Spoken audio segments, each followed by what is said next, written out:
ចង់សួរថ្លៃចង់សួរអីទៅពើពុនលោក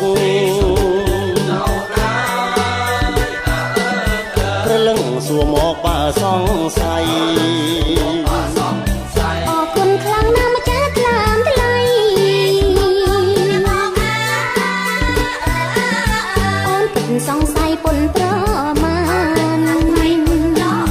បនចូលឆ្នាំថ្មីស្រីសង្កា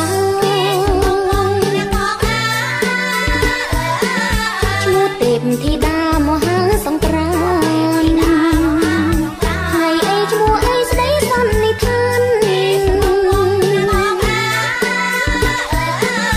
តើមានប៉ុន្មានទេធីតាបុត្រីកបិលមហាព្រំ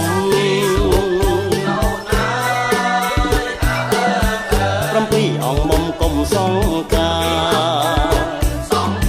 ចូលចំថ្ងៃអីស្រីទេពធីតា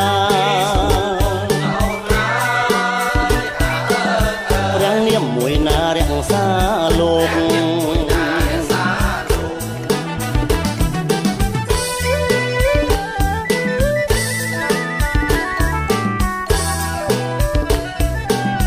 បើសិនចូលឆ្នាំចំថ្ងៃអាទិត្យជាងពីអាណាំងក្រឹតពិតមានជោគ